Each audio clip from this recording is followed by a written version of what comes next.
Have you ever looked at a fish tank and seen something more? Not just a glass box with some fish, but maybe a tiny forest or a mountain range or even a wild riverbank.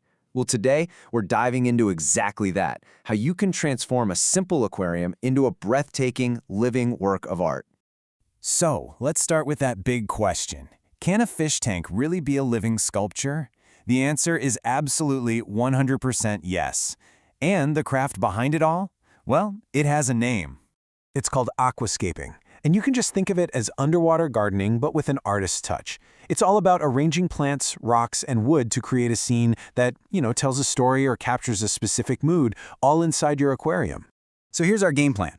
We'll talk about the art of aquascaping itself, then break down the three main styles you'll see. After that, we'll get into the secrets of creating depth and dimension, do a little case study on a super useful plant, the Java fern, and then wrap it all up so you can start designing your own underwater world. Okay, so the very first thing to get your head around is that this is about creating an entire ecosystem. We're moving beyond just keeping fish healthy. We're building a dynamic, natural environment where everything, the hardscape, the plants, it all works together to form one cohesive living landscape. Now, while the creative possibilities are pretty much endless, most aquascapes actually draw their inspiration from three core philosophies. And really, understanding these is the first big step to finding your own vision for your tank. And this table here breaks it down perfectly. You've got the Iwagumi style, which is all about the power and drama of rocks. Then there's the nature style, which is about creating a harmonious scenic view, kind of like a snapshot of a real landscape. And finally, the jungle style, where, let's be honest, the plants are running the show in a beautiful, wild, untamed chaos. Let's kick things off with Iwagumi. This is a Japanese term, and it literally means rock formation. It's a very minimalist style where the stones are, without a doubt, the stars of the show. So in a true Iwagumi scape, you won't find any driftwood. It's all about the super careful placement of stones, often following that artistic rule of thirds. The plants are usually kept simple, just low-growing carpets that don't steal the focus from the stonework. And here's a pro tip. Sloping the substrate from back to front is absolutely crucial. It creates this incredible visual depth and makes the rocks just feel monumental. All right, next up we have the nature style. This is probably the most popular approach you'll see out there. And the goal is pretty straightforward. Recreate a natural scene. Think of a forest floor, a riverbank, or a mountain cliff. Just, underwater. Now, unlike Iwagumi, the nature style loves using both wood and stone. But here's the key principle.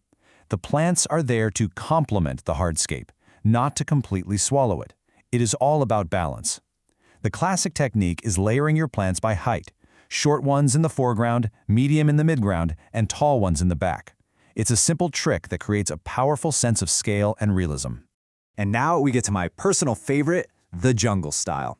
Okay, so if Iwagumi is all about restraint and nature is about balance, then jungle is about lush, untamed, wild abundance. It's meant to look dense, wonderfully overgrown, and just wild. In a junglescape, the plants are the main event, period. Over time, that driftwood and those rocks might get completely buried under a dense tapestry of green.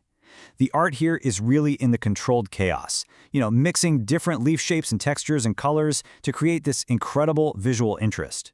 It looks wild, but it definitely still needs maintenance, or else you'll find one plant just takes over everything. So no matter which style you lean towards, there is one secret technique that separates a flat, kind of boring tank from a captivating three-dimensional world. Let's break down exactly how you create that illusion of depth.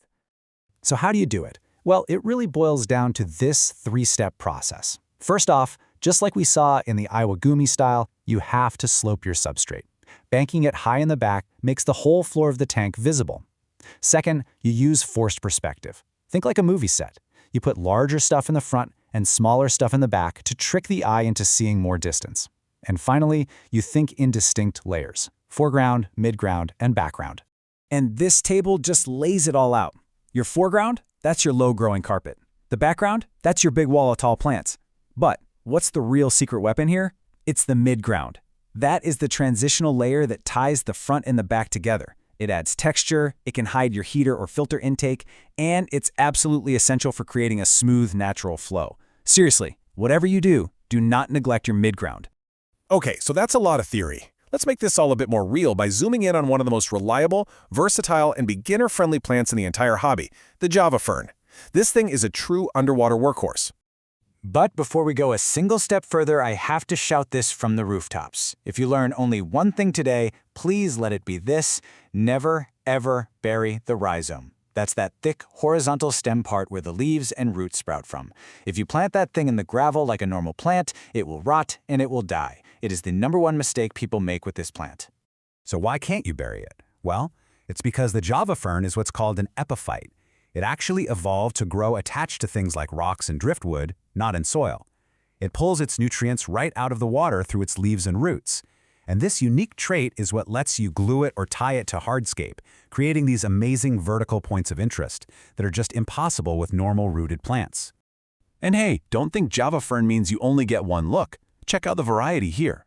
The standard one is great for adding bulk and density, but the Trident variety has these cool forked tips for a more intricate focal point. Windeloff has these beautiful, lacy tips that are perfect for texture. And Needleleaf is just fantastic for adding fine details, especially if you have a smaller tank.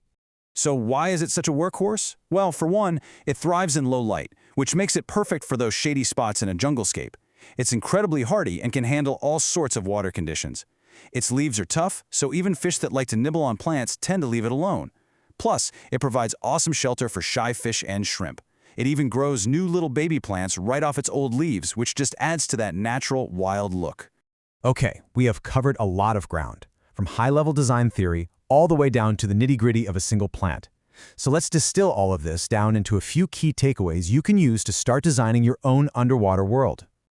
All right, here's what you really need to remember. First, pick a style to guide your vision. Don't just throw things in randomly. Second, always create depth by sloping your substrate and using forced perspective. Third, remember the midground is your secret weapon for that polished professional look. And finally, start by mastering a tough, versatile plant like the Java fern. It will forgive your mistakes and give you the confidence to move on to more challenging stuff later. And that really brings us to the end. You now have the fundamental tools, the concepts, and the inspiration to move beyond a simple fish tank and start thinking like a true underwater artist. So the only question left is, what world will you create?